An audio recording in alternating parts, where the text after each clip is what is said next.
All right, Sue. Hey, so you mentioned asked what you could do when we're not training, just to kind of keep you sharp and to just to get a little bit of a workout in. My recommendation is do your warm up series, a little core series. Um, so hey, let's dive into it. I'm also going to add a few things, really one specifically to this that may be helpful for you as well.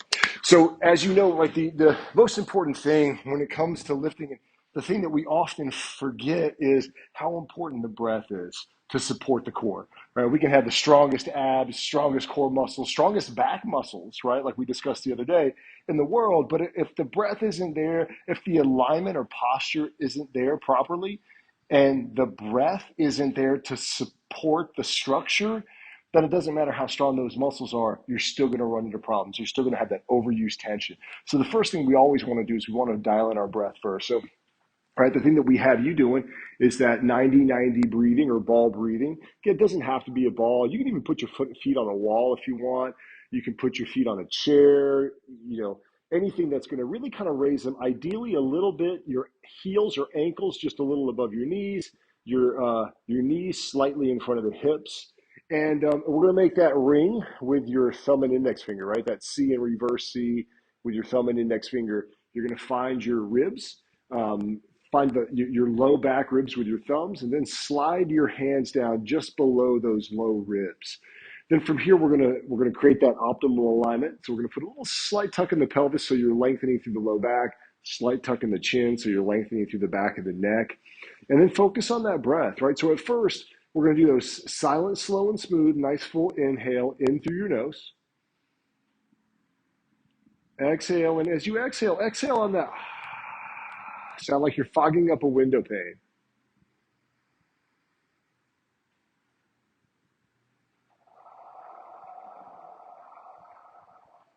And what you want to experience is, as you inhale, you want to experience that inflation or expansion of that ring that you're creating with the thumb and index finger, especially into the thumbs. We tend to get that front, no problem, but we want to get into the thumbs and into the webbing of the thumb and the index finger because we want to encourage that support.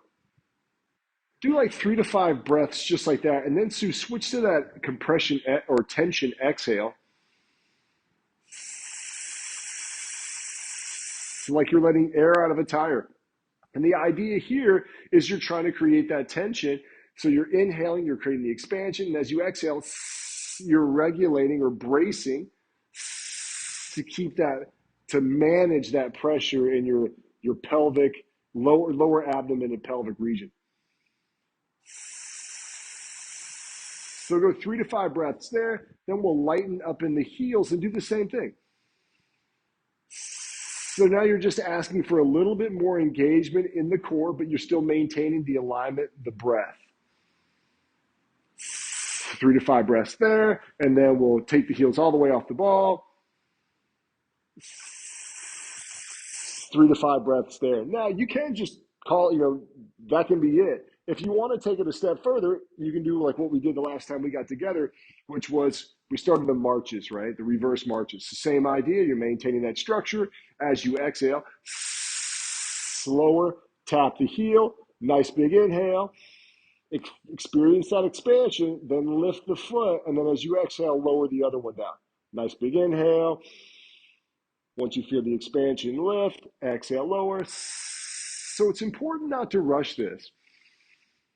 You want to see how smooth can you lift the heel from the floor without arching the back, right, as you go down and as you lift, but also without hyper bracing the abs to support this as well, right? So you want the breath to do the work, right? So just go for like 5 of those guys, right? 3 to 5 of those. Now, if you want to take your core work a little bit further, what you can do is you can take that same 90-90 position. And this is going to build towards things like your pull-up, right? As we call it a hollow hold. It's a gymnastics position, but it's the same position that you make when you do your pull-up. And what you're going to do is to practice getting into this, we're going to go knees at 90 degrees, hips at 90 degrees. We're going to wrap the arms like you're giving yourself a hug. You're going to lift the head, neck, and chest and look towards your heels. I want you to make some sharp, quick exhalations. I want you to think, just get this nice and engaged. 10 to 20 sharp exhalations, and then inhale, lower down, hug the knees into the chest. We're going to do 3 sets of those, 3 sets of 10 to 20 sharp exhalations for about 10 seconds total. So again, knees at 90 degrees, hips at 90 degrees. We're going to lift head, neck, and chest, look towards the heels. With each exhalation, get a little tighter, a little tighter. It's really like you're holding a crunch. Again, 10 to 20 exhalations, bring it on down. Do that 3 times.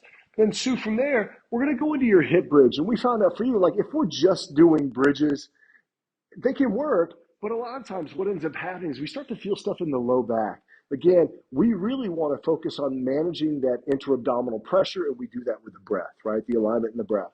So again, little tuck in the pelvis, lengthening through the low back, little tuck in the chin, lengthen through the back of the neck. Nice big inhale. Feel that expansion. Exhale, press up. Again, inhale. Midway through that inhale, once you feel that expansion, you're going to lower the hips, and as you exhale, press. Feel the expansion, lower a little bit, exhale, press on up. So this is number 1. And now that I say this, honestly, like if you're feeling stuff in your lower back here and you're having a hard time managing it with the breath, just hold the bridge position and really focus on that breath.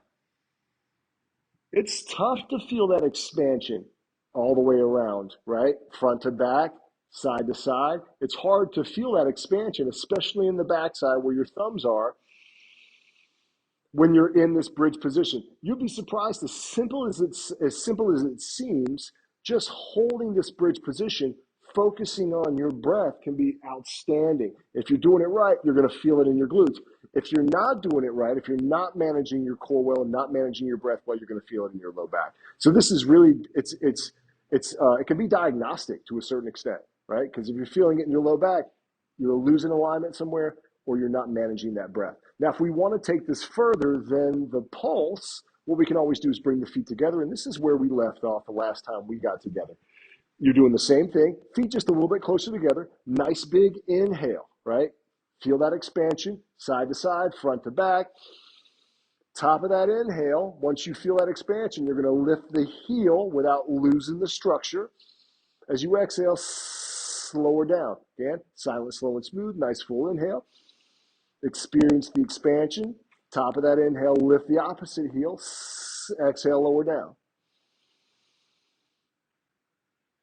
Same idea. If you start to feel anything in your low back, your POW, or just reset, lower on down or regress the exercise.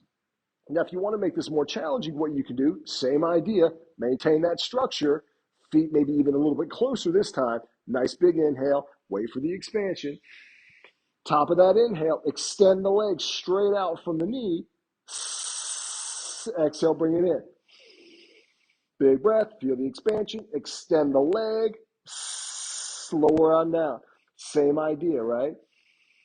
Big breath, feel the expansion, extend on out, lower on down, right? So that's 4 variations of that bridge position progressively that you can play with, and they're really powerful. Again, if you start to feel anything in your low back, regress the exercise, or just give yourself a little bit of a break. It's amazing how something even as simple as a bridge position can be really powerful. Hey, so the next thing we're going to do is we're going to do this prone cobra. And this is to really get you in touch with your lats, right? So this is right coming from this position. This is where we're going to lift the head, neck, and chest. In a nice big inhale. For right now, I want you to do this variation. So nice big inhale.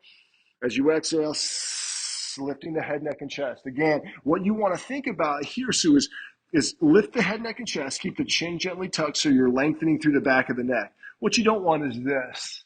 Right? I don't want to feel the tension in the back of my neck. The other thing you want to think about is the shoulder blades going down, not pinching back. We're not trying to raise the arms. We're trying to think shoulders back and down. And it's really like you're trying to roll. Just kind of move over a little bit. Like you're rolling through here. So I'm opening up, right?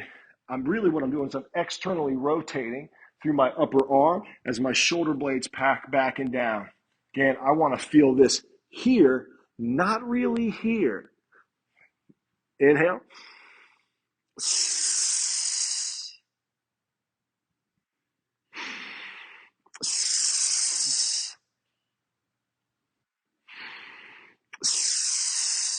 Stick with that for right now. As time goes on, I may change the breathing up on you a little bit. That's your bench press position, like we worked on. What was it? Tuesday, right? Or Wednesday.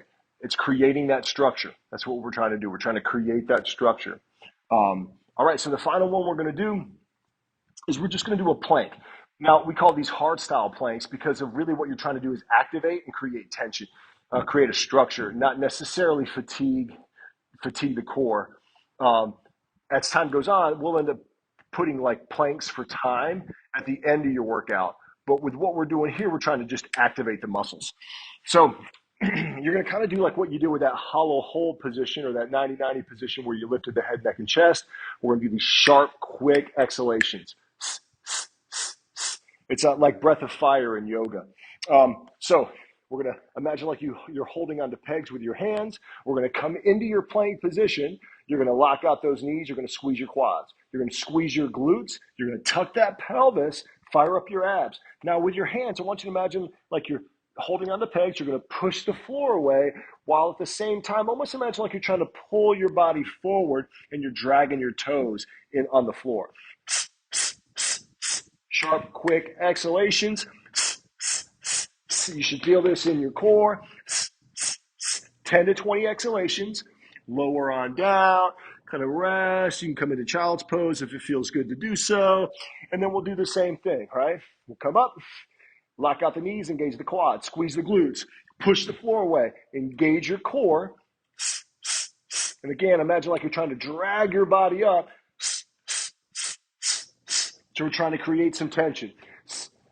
Those quick, sharp exhalations, 10 to 20 exhalations. Do like 3 sets. Now, if you want, that whole little series shouldn't take you more than like 5 to 10 minutes maximum. If you want, repeat it. Instead of like holding for longer, maybe on the plank, or instead of doing more repetitions of the exercises, do more sets or do them as a circuit and do more circuits. Hey, listen, I hope this is helpful. Please feel free to reach out with any questions, and I'll see you soon. Come on.